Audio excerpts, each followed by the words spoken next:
Alright, and we are back, and I know my casting buddy is talking to me, but I muted him. Ha ha ha ha ha. So. You're so funny. Yeah, how you like that? Talking about hearts here. Talking about hearts. Alright, now I unmuted you. We are going to be flying into the next game to be casted, and the pools have been progressing slowly. We've been going through the bronze silver pools, following Tara's journey here at the Gameclucks at Linwood, Washington. Additionally, on the side, the platinum diamond pools have been progressing fairly well, and things are wrapping up here for the lower leagues at Gameclucks. We're going to be finishing up the bronze silver league with this best of 3 right here, and at 5 p.m. be sure to tune in for the Masters Grand Masters play, where the StarCraft games get intense and the strategy gets real. I don't know if that's actually particularly true, because we've seen some really good play today, haven't we, Douglas? We definitely have, especially out of these lower league players. I've been pleasantly surprised. Yeah, definitely. By the way, just as a little side note here, Gameclucks is sponsored by NOS Energy Drink. If you are down here at the event, please talk to Chris Henderson for your NOS Energy Drink. Definitely shoutouts to NOS Energy for supporting esports, supporting the scene down here in Washington. Additionally, California Burger next door. If you want some food for $5, free burger and a pop, or I guess for $5, not free. Burger and a pop for $5. That's a hell of a deal. I'd do it any day. I'd tap that. Anyways, so going back into this game, we got Kingdopp. 2Ps, the Zerg player, against Tara, the yellow Terran, and we have Kingdopp spawning at the bottom left, and at the top right is the yellow Terran player, Tara. Now, we already seen Tara play quite a bit. Haven't seen her play TVZ, and I hear you're quite the expert on the Zerg race yourself, Douglas. Why don't you tell us a little bit about this matchup? Well, it's an interesting matchup. Tara's gonna have to start to be, I think, given her style, she's gonna be on the defensive throughout the entire game. Zerg's main attribute that it has to advantage is speed, so Tara's really going to need to take that fortified position throughout the entire game, because she's going to be under assault and counterattacks because of all the fact that Zerg is able to pick up speed quickly. Yeah, and this is actually, this is a thing, like, this is all with the assumption that the Zerg player realizes this, that he realizes that counterattacks are strong for him, that he realizes that he has the opportunity to really punish a Terran player if they're out of position. And what should the Zerg player be looking to tech towards? What should he be looking to do transitioning into the mid-game right now? It's a good question. It really just depends upon his own style. It's my belief that Zerg is the most artistic among all the races. So it's their own style that fits well to how they want to respond to their opponent. Now in this game, King is going for a 12 pull, which is a really, really early pull, and then a 16 gas. So I'm really curious as to what it's becoming this, because this is looking like either early aggression, early speedlings, or early banelings. Early speedlings or early banelings, I mean, I would err on the... Oh my god, my pencil! I'm sorry. I would actually err on the, probably the early baneling side, or maybe even roaches, do you think? Because the late gas is... I mean, typically you would get gas first for that speed upgrade, right, when it finishes, or you would want to just save up that gas to get that baneling nest and have ignore the speedlings entirely and just go for the banelings. I mean... Right. It's going to be really interesting to see what happens with this first 100 gas, or sorry, what happens after the first 100 gas. Is he going to stay on? Is he going to go ahead and take his expo? Well, that's the real first. Now, Tara here is doing a really good job of keeping her SCV outside the natural to be able to spot when that expo goes down. Yeah, I mean, she had been doing this all the time against the Protoss player we just saw, who was Hadoken, and she kept on keeping that SCV outside there, just keeping tabs on when the Protoss player wanted to expand, if he did at all. We're seeing a Roach Warren come up. Ah, the Overlord! Oh no! Oh my god, this is... Oh my god, no, the Overlord is about to die, and that's going to put Kingdopp really far behind, and he wants to go for this Roach Rush, but this is going to really slow it down, because he needs to create another Overlord and then wait for that to finish before he can even start making his Roaches, and then Roaches take so much supply that he needs to probably get 2 or 3 Overlords if he really wants to maximize his larva right now. Yeah, now I'm curious as to what is his plan with this is. Is he going for some sort of basic 7 Roach Rush to try to crush the enemy at this point? Because if he is, that could be very devastating to Tara right now. With the 1 Rax expand, she's very, very vulnerable. I mean, at this time, she'll only have 5 or 6 Marines out by the time these Roaches get over there. Yep, and you notice that you were talking about a 7 Roach Rush, but he's only making 6. You want to know where that extra larva went? It went to an Overlord. You know why he had to get an Overlord? Because he lost one. Very, very silly mistake. It just happens. It happens. And now we see the roaches pop. They are now about to move across the map.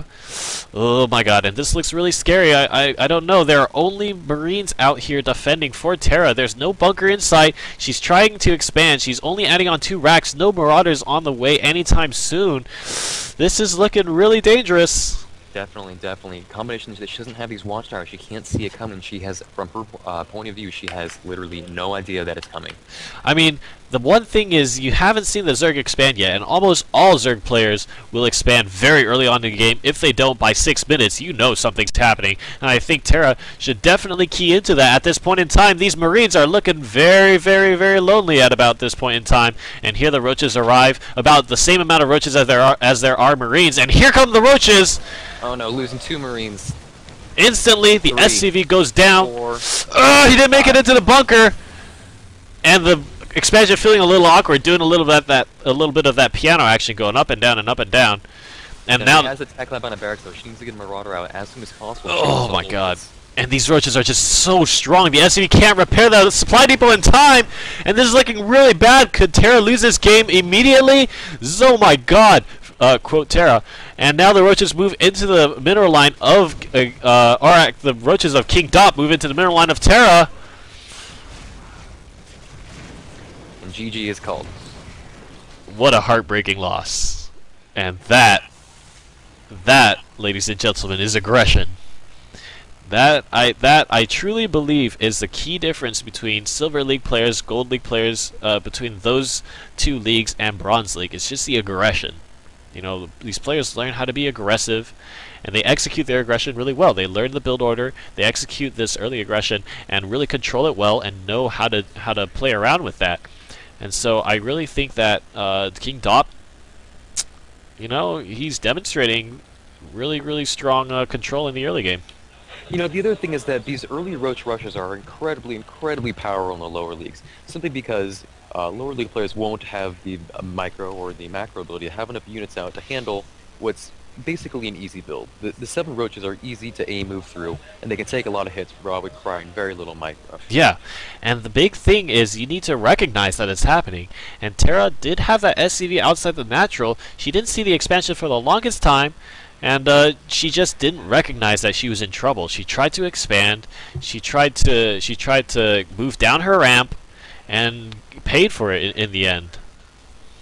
Definitely, definitely. So now, once again, we talked about the adaptiveness of the players beforehand, going throughout the 3 matches.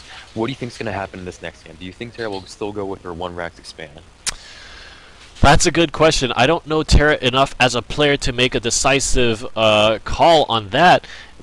And I mean, you know, the other question is, will the Zerg player go for a rush again? And this is going to be really, really the big thing that both these players have to worry about, because I actually don't know what GSL Ohana is, so I'm just going to make this map. It's a ladder map. It is really? Yeah. Alright. You know, the thing for me is I went all the way up from gold to diamond, ranked 1 diamond, by doing exclusively this rush. So it is incredibly, incredibly powerful. It is hard to stop. And who is the original map maker of this? Blizzard. Are you for real? Oh, I got it. Alright, I'm blind. Sorry, did not reveal that tidbit of information. I am actually, in fact, blind. It's alright though, you have a seeing eye dog telling you what's going on in the game. Just kidding, I'm not blind. So I'm gonna get you in the game here, and we're gonna jump into the next game. And it looks like, you know, I really like starting out a series with early aggression, because it just shows the opponent that you're willing to do it. And so they need to account for that. You know, they really need to be like, okay, well, I need to play really safe in my opening, because this guy is willing to rush me. He's willing to do things like 6-pool, roach rush, baneling bust, all those kinds of things. And making your opponent have to deal with that is really strong. Absolutely, absolutely. But also, by putting this pressure on, it really puts the game in his hand. It's now he controls the pace of the game. He controls the map. He's free to do what he wants at that point, because he doesn't have to worry about any sort of harass. Anything that's going to be happening is going to be happening at his enemy's base. Yep, and so let's ask if these players are ready. And if they're ready to go, we'll be flying into the second match. Right now, we do have Kingdopp up 1-0, and it is a TVT. There we go. Now it's a ZVT. And you dudes in chat, hopefully you're enjoying this. Tune in at 5 p.m. PST to watch the Grandmasters League here at the Gameclucks in Linwood, Washington, with more exciting StarCraft action. And it looks like both of these players are ready. Flying into the second match. Currently Kingdopp in the lead, 1-0. Terra is looking like she has to find some other build to play because she can't risk losing to this Roach Rush again. And I think the 1-Rax expand is looking kind of weak in the hands of Terra to defend this aggression. You know, maybe some more skilled players might be able to hold it off with that 1-Rax expand, but at this skill level, I think it'll be really risky for Terra. Definitely, definitely. So it's going to be interesting to see if she adapts her play to this. The other thing, though, is she's also chosen a very long Rust Distance map. So, you know, maybe she'll go for the 1-Rax expand again, but they take the Watchtower to know exactly what's coming. Yeah, definitely. And this map, you know, might be a little unfamiliar to these players. It is, I'm assuming, a newer map on the pool since I'm not too familiar with it myself. So, we'll have to see. Now, what other kinds of early aggressive options do the Zerg players have besides the Roach Rush that Terra might need to watch out for? Well, there's a couple. There's very, very early game aggressions. Those are coming down to Roach Rushes and Baneling Busts. Right. I mean, of course, these are outside the normal 6 pool, but the fact that you can wall off kind of limits that ability. Right.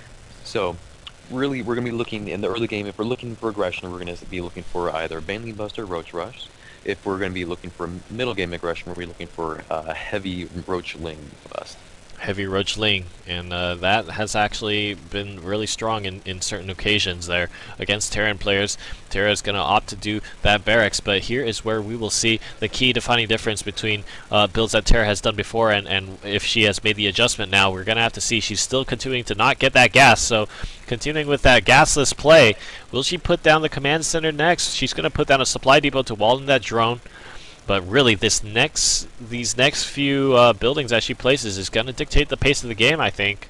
Absolutely, and we're seeing that 12 pool again. So what we're starting to see is that early aggression build. There's no reason to take an early pool like that unless you're doing something aggressive. So Terra spotting it though, so it'll be interesting to see how she reacts at this point. Oh, she also was able to snipe off that SCV in her base as well. Yep, definitely. And Kingdopp doing the same build. Terra, not quite at the point where she wants to expand. Oh, the drone is getting punched. Oh, God. Drilled to death. And even despite the fact in the last game that Kingdopp lost that early Overlord, I mean, Terra just did not have enough units to defend the Roach Rush. Absolutely, absolutely. And it's looking like early aggression again. I think we're going to see another 7 Roach Rush here. Oh, my God. Roach Rush to victory. Now, there's a couple things that are important for this. He's sending another Overlord straight at the base. He cannot lose that Overlord. It pushes back the timing too much. And like you pointed out, he's going to be 1 Roach less. Yep, and that makes all the difference. I mean, I think it's, what, 4 Roaches do one-shot a Marine? Having those extra 2 Roaches softens it up until you can actually attack move and take down multiple Marines at the same time. And that's actually not necessarily a difference that you would think matters a lot in the Bronze League, but the game mechanics are not changed whether you're in Bronze or Masters. And so having that extra Roach is just going to be as useful in... Yep, and he's going to lose this Overlord again. He's oh, just donating God. Hey! Free Overlord. Oh, no, it's just taunting the Marines right now. The Marines are taking a smoke break. They don't quite want to move their legs. They don't want to kill that Overlord just yet. They're going to let it run free. Maybe it's that whole thing where they're like, okay, let's set it free, let it run for a bit, and then we'll chase it down. Like that. Oh, man. We'll get him next time. Is what we'll get him next time. He got away, sir. Alright, but here comes the Roaches. We're going to see... The Roach Warren is finished. Ugh, 6 Roaches. And he's waiting for that extra larva. Come on. Come on. I'm helping him click it. He's not making that 7th Roach. Come on. And there we go. The 7 Roaches. And absolutely pristine. Oh, no. What is that I see in the main base of Terra? Or in Terra's main base? This... right now, this is a move made of balls. She's doing this 2 times in a row. And this is just, you know, to have the call to do this, especially when she sees the early pool, is just really, really, really ballsy. A move made of balls, quote Douglas Purcell. And I We would. need to see some bunkers down immediately. Oh god, and she's moving down the ramp. That's not what you want to do. The roaches get a lot of surface area here, and they're going to move in, and these bunkers are actually a little later than in the previous game even. The roaches are making their way across the map, a little over halfway now, 60% to Terra's base. This is like the Windows loading bar. I don't know how far it's going to move up. He might stop at the ramp, but I think he's just going to go for it. Kingdopp moves in with his roaches. There are only 7 Marines. The bunkers are not finished. They retreat up their ramp, and the SCVs are going to be sniped down here. He can't let these bunkers finish. And it looks like he does kill both of the SCVs. The bunker does not even get cancelled. Supply depot is lifted up, and now SCVs are pulled to try to repair. The natural expansion is going to have to lift up and float back to the main base, and Terra is once again in trouble. These roaches are going to move up the ramp and start sniping down the Marines, and I really think Terra should back her Marines away from the wall right now, because the roaches can actually reach and kill them off, and they're going to kill a lot. A little bit of micro. Kingdopp does save all his roaches right now, hasn't lost a single one, but he really needs to press his advantage at this point. Oh my god, and really good play using that Overlord to give high ground sight. Gonna come in from the side. A lot of these Marines are in trouble. Roaches will take down more and more Marines. Only 3 left. And losing a single roach for how many Marines? Oh, I don't know, 7. 7 or more, and it looks like all the Marines now finally cleaned up, and these SCVs will finally be sniped down. This SCV can't actually repair the depot fast enough, and he finally falls too. And Terra's looking to be in trouble again. The supply depot about to fall. It burns down, and in come the roaches. Now the wall is down. The roaches are free to rain terror upon the Marines, and the big F-bomb is dropped. The WTF. We, the fans, sorry it is all I know, but he does it well, certainly. Uh-oh, Terra trying to go for that gasless expand, and good game is called, and Terra gets cheesed out 2-0 in 2 very short games, unable to hold against a roach rush, trying to go for a gasless 1-rax expand. Really, really risky. Went down the ramp, tried to construct the bunkers, but it was just not in time. And this time Kingdopp didn't lose the Overlord, and so he managed to get there before the bunkers were even up. Yeah, let's talk a little bit about that. So first of all, both players had fully scouted each other. So yeah. King noticed there was a gasless barracks, and he predicted it was going to be a 1-rack expand as opposed to a 2-racks. So he went for his 7 roach rush. A really great counter to both 2-racks and the 1-rack expand. For sure. And like you said, it's a build he knows. It works really, really well, especially at lower leagues. Terra, having scouted the 12 pull, should have made some other moves otherwise. She should have had a tech lab down, be able to put out a very Marauder. I mean, she could have held that if she had had even 1 Marauder route. You know, it's a very good point.